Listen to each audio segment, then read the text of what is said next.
మనుష్య కుమారుడు తలవాల్చుకున్నటకైన స్థలము లేదు. ఈ మాట ఎందుకన్నాడు? అసలు నాకు స్థలమే లేదని ఎందుకంటున్నాడు చెప్పాలి మీరు. వాడితో అసలు నాకు స్థలమే లేదని ఎందుకంటున్నాడు? కనీసం నక్కకైనా బొరుందిరా, రాత్రి వెళ్ళేసరికి అక్కడ పడుకుంటది, ఆకాశపక్షి గూడెక్కిపోద్ది, అసలు నేను ఎక్కడుంటానో నాకే తెలీదు, నాకు స్థలం లేదు అని ఎందుకన్నాడు? వాడు మొత్తం మీద ఏదో ఆశించి యేసుప్రభు వెనకాల వస్తాడు. నీ హృదయం బాగోలేదురా, గెట్ అవుట్ అన్నాడు. ఇప్పుడు ఈ రాత్రి వాడి స్థానంలో మనల్ని పెట్టి ఆలోచించుకుందాం. ఇక్కడ కూర్చున్న మీరు అందరూ యేసుప్రభు దగ్గరికి దేనికి వచ్చారు? మా పిల్లోడికి ఉద్యోగం వస్తుందని వచ్చామండి.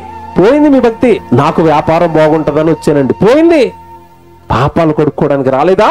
చచ్చిపోతే పాతాళానికి జారిపోతానని ఆ భయంతో రాలేదా? నా పాపాలు క్షమించేవాడు నా ప్రభు ఒక్కడే, ఆ భయంతో రాలేదా? నన్ను కన్న నా పరలోకపు తండ్రి నరులారా తిరిగి రండని చేతులు చాపి ప్రతిదినము నా కొరకు ఎదురు చూస్తున్నాడు. అక్కడ నా తండ్రి దగ్గరికి చేర్చగలిగేది నా ప్రభు అయిన యేసుక్రీస్తే. ఆయన వాక్యం నేర్చుకోవాలి, పాపాలన్నీ మానేయాలి, ఈ దేహాన్ని దేవుడికి ఇచ్చి దేవుడు పని చేయాలి, నేను పరలోకం వెళ్ళిపోవాలి. ఇందుకు రాలేదా నువ్వు దేవుడి దగ్గరికి? వాడు ఆశించినట్టుగానే ఈ లోక సంబంధమైనది ఏదో ఆశించి యేసుప్రభు వెనకాల తిరుగుతున్నావా? నీ అంతరంగాన్ని పరీక్షిస్తే నువ్వు దొరికిపోతావు ఆయనకి.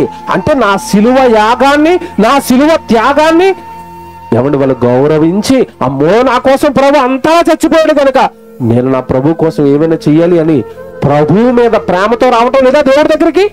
పరలోకపు ప్రయాణం గురించి నమ్మలేదా యేసుక్రీస్తుల వారిని?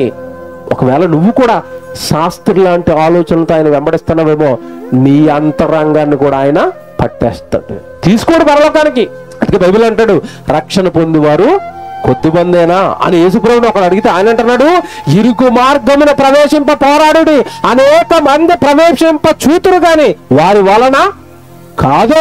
నా దగ్గరకు వచ్చింది పరలోకం కోసం కాదు, నా దగ్గరకు వచ్చింది పాపాలు కడుక్కోవడానికి కాదు, నా దగ్గరకు వస్తున్నది హృదయం శుద్ధి చేసుకుని, హృదయంలో ఉన్న పాపాలన్నీ కడుక్కుని వాక్యంతో పరలోకం వెళ్ళిపోదా, పరలోకానికి పాపం అడ్డు కదా, ఆ పాపాన్ని హృదయ శుద్ధిని చేయగలిగిన వాడు యేసుక్రీస్తేనని పాపాలు కడుక్కోవడానికి నా దగ్గరకు వచ్చేవారు తక్కువ, ఈ లోక సంబంధమైన ఆశలతో నన్ను వెంబడించేవారు ఎక్కువ. ఇదిగో ఈ జీవితకాలం మట్టుకే, ఈ 60-70 ఏళ్ళ ఈ జీవితకాలం మట్టుకే నువ్వు ప్రభువుని నమ్ముతున్నావేమో జాగ్రత్త.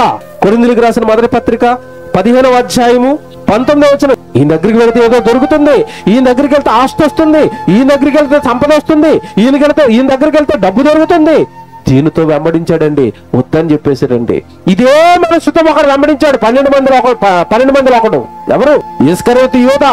మిగతా 11 మంది నిత్యజీవం కలిగిన మాటలు నేర్చుకుని సేవ చేసుకుని పరలోకం వెళ్ళిపోదామని మిగతా 11 మంది వెంబడిస్తుంటే 12వ వాడుగా ఉన్న ఇస్కరియోతు యూదా మాత్రం దేనికోసం యేసు వెనకాల తిరుగుతున్నాడు? డబ్బు డబ్బు డబ్బు. చివరికి వాడు ఏమయ్యాడో మీకు తెలియదు కాదు. మీలో ఒకడు సాతాను, మీలో ఒకడు నన్ను పట్టిస్తాడు, వాడు నా వెనక వస్తున్నది నన్ను వెంబడించి నిత్యజీవం రావడానికి కాదు, ఈ లోక సంబంధమైన ఆశలు నెరవేర్చుకోవడానికి నా వెనకాల వస్తున్నాడు. దేవుని పిల్లలుగా బాగా ఈ రాత్రి ఆలోచించుకోండి. హృదయాన్ని దేవుని ఎదుట పరచండి. తప్పులు, నేరాలు, పాపాలు, దేవుడికి నచ్చనివి ఏవైనా మీ హృదయంలో ఉంటే అన్నిటిని విడిచిపెట్టండి. అందరిని ప్రేమించండి, అందరినీ క్షమించుకోండి. ఏమైనా చక్కగా దేవుడి పనిలో ఉండండి. పరలోకం వెళ్ళాలి అన్న ఆశతో బ్రతకండి. ఆ హృదయం మాత్రమే దేవుడికి నచ్చుతుంది.